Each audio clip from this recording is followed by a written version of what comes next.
Marcos capítulo 10. A questão do divórcio.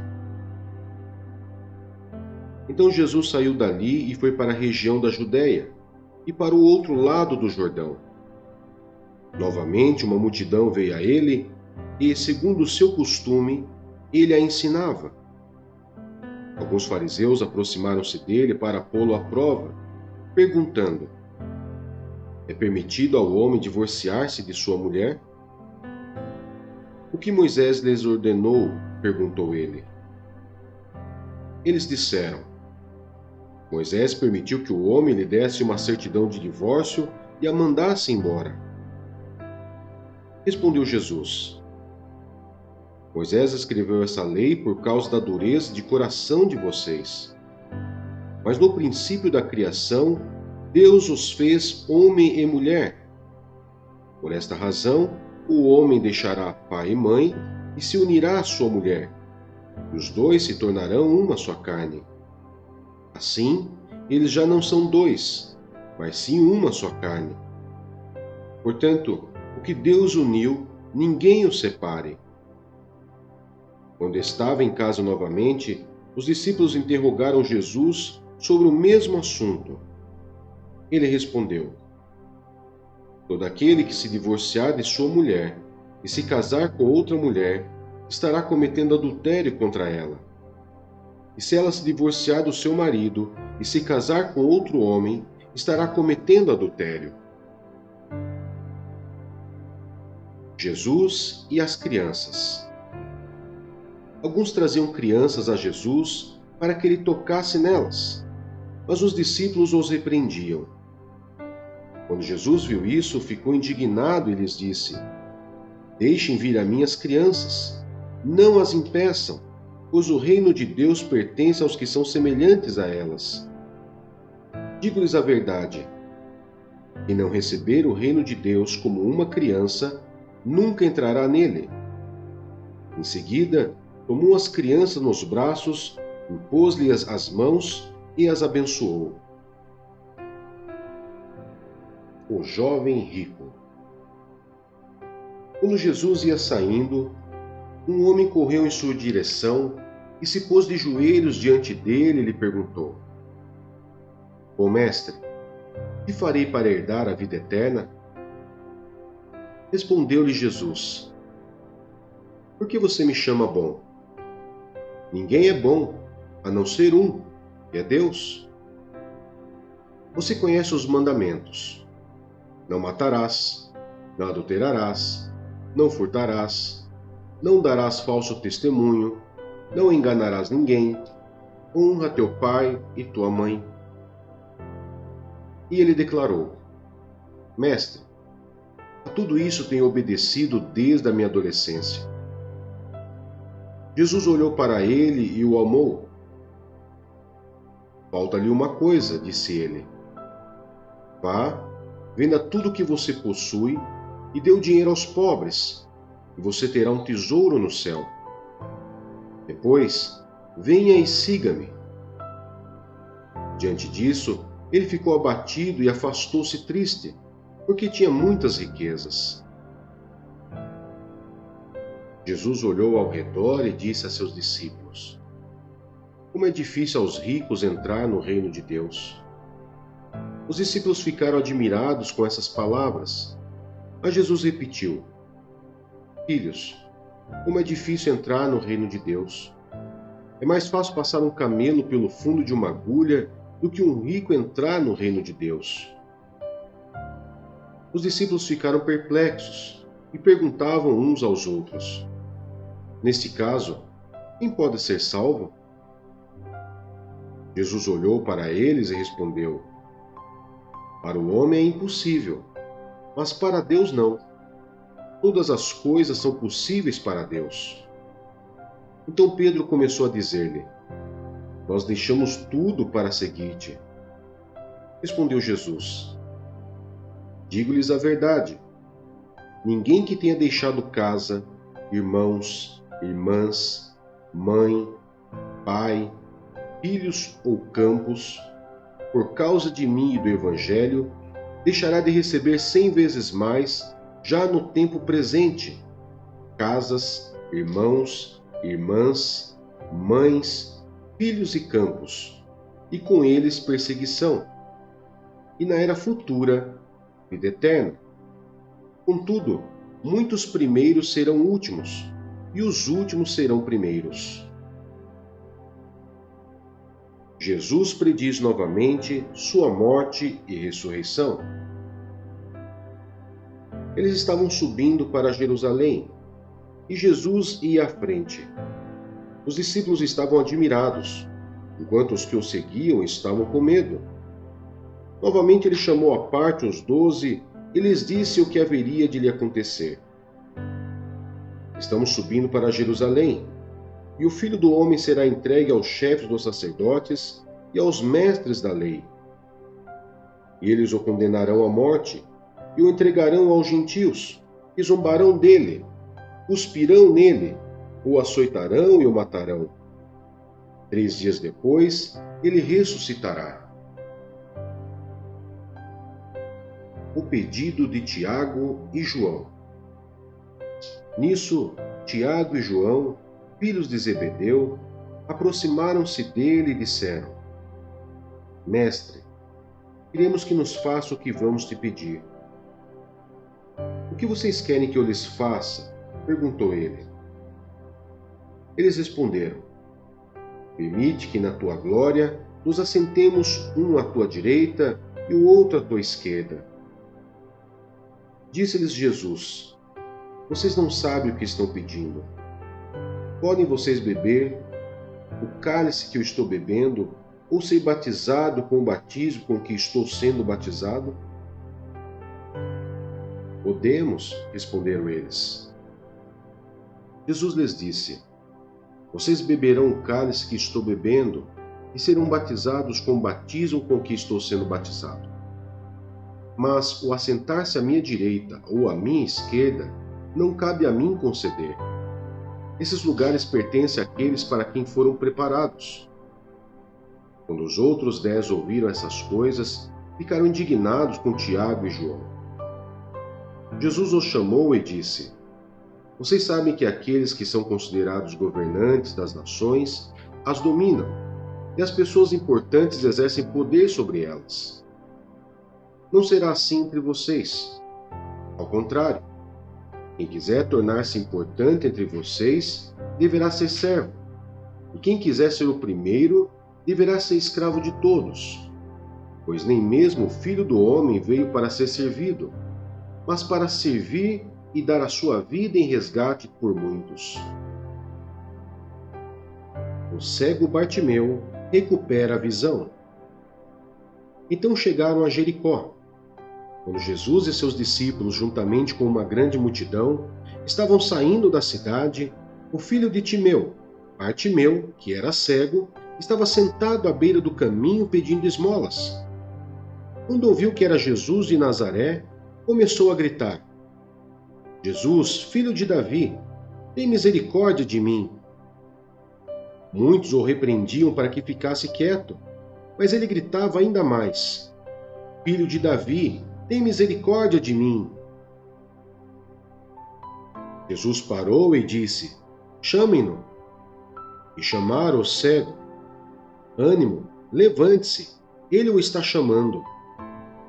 Lançando sua capa para o lado, de um salto pôs-se em pé e dirigiu-se a Jesus. O que você quer que eu lhe faça? Perguntou-lhe Jesus. O cego respondeu: Mestre, eu quero ver. Vá, disse Jesus, a sua fé o curou. Imediatamente ele recuperou a visão e seguiu Jesus pelo caminho. Romanos capítulo 10. Irmãos, o desejo do meu coração e a minha oração a Deus pelos israelitas é que eles sejam salvos. Posso testemunhar que eles têm zelo por Deus, mas o seu zelo não se baseia no conhecimento. Portanto, ignorando a justiça que vem de Deus e procurando estabelecer a sua própria, não se submeteram à justiça de Deus. Porque o fim da lei é Cristo, para a justificação de todo o que crê. Moisés descreve desta forma a justiça que vem da lei. O homem que fizer estas coisas viverá por meio delas. Mas a justiça que vem da fé diz: não diga em seu coração: quem subirá aos céus? Isto é, para fazer Cristo descer. Ou quem descerá ao abismo? Isto é, para fazer Cristo subir dentre os mortos. Mas o que ela diz? A palavra está perto de você, está em sua boca e em seu coração. Isto é, a palavra da fé que estamos proclamando. Se você confessar com a sua boca que Jesus é Senhor e crer em seu coração que Deus o ressuscitou dentre os mortos, será salvo. Pois com o coração se crê para a justiça e com a boca se confessa para a salvação. Como diz a Escritura, todo o que nele confia jamais será envergonhado. Não há diferença entre judeus e gentios, pois o mesmo Senhor é Senhor de todos e abençoa ricamente todos os que o invocam. Porque todo aquele que invocar o nome do Senhor será salvo. Pois como invocarão aquele a quem não creram? E como crerão naquele de quem não ouviram falar? E como ouvirão se não houver quem pregue? E como pregarão se não forem enviados? Como está escrito: como são belos os pés dos que anunciam boas novas. No entanto, nem todos os israelitas aceitaram as boas novas. Pois Isaías diz: Senhor, quem creu em nossa mensagem? Consequentemente, a fé vem por ser ouvir a mensagem, e a mensagem é ouvida mediante a palavra de Cristo. Mas eu pergunto, eles não a ouviram? Claro que sim. A sua voz ressoou por toda a terra, e as suas palavras até os confins do mundo. Novamente pergunto, será que Israel não entendeu? Em primeiro lugar, Moisés disse: farei que tenham ciúmes de quem não é meu povo. Eu os provocarei a ira, por meio de um povo sem entendimento. E Isaías diz ousadamente: fui achado por aqueles que não me procuravam. Revelei-me àqueles que não perguntavam por mim. Mas a respeito de Israel ele diz: o tempo todo estendi as mãos a um povo desobediente e rebelde. Gênesis capítulo 40.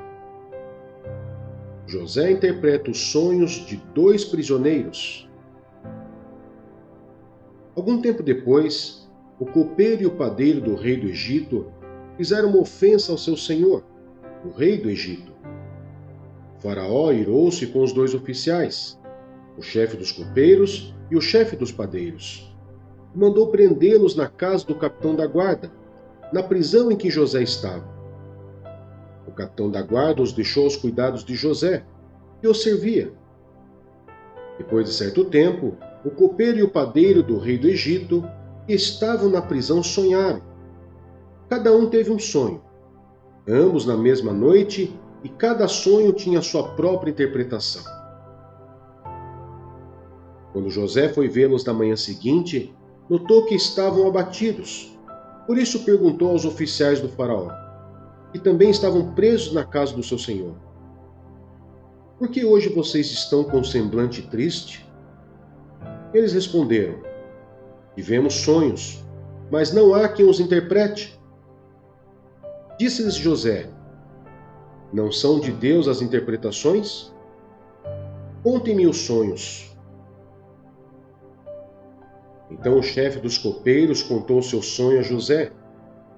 Em meu sonho vi diante de mim uma videira, com 3 ramos. Ela brotou, floresceu e deu uvas que amadureciam em cachos. A taça do faraó estava em minha mão. Peguei as uvas e as espremi na taça do faraó, e a entreguei em sua mão.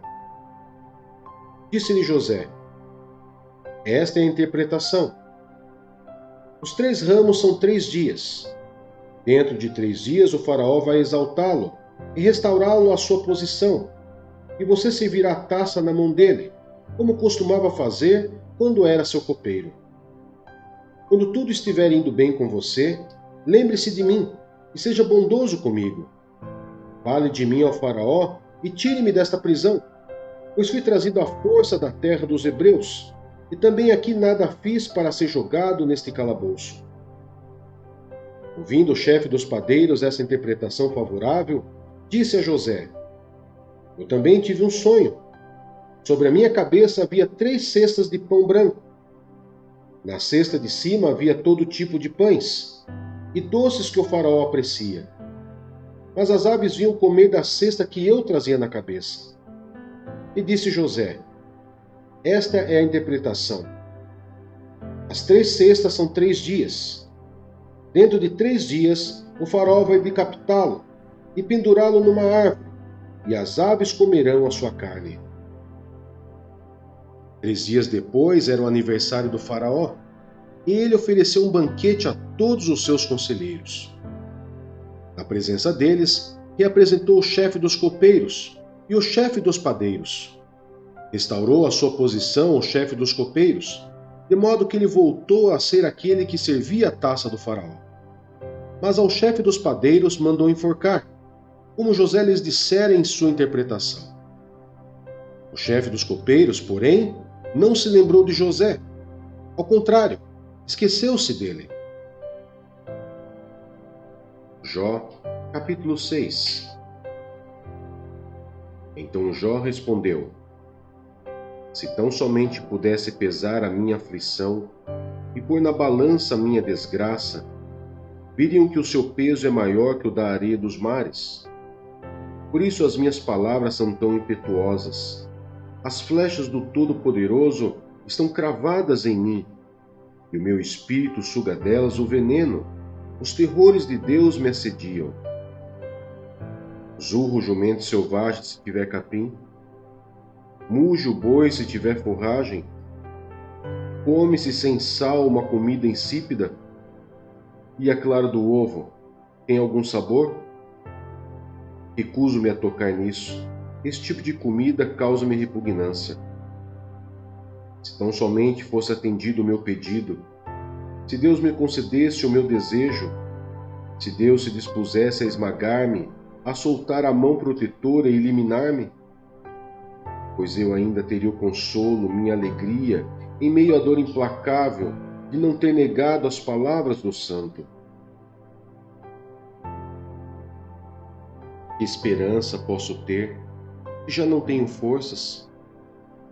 Como posso ter paciência se não tenho futuro?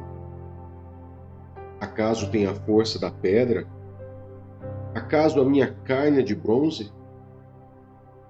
Haverá poder que me ajude agora que os meus recursos se foram?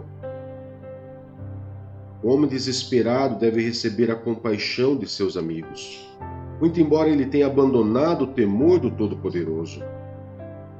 Mas os meus irmãos enganaram-me, como riachos temporários, como os riachos que transbordam, quando o degelo os torna turvos, e a neve que se derrete os faz encher, mas que param de fluir no tempo da seca, e no calor desaparece dos seus leitos.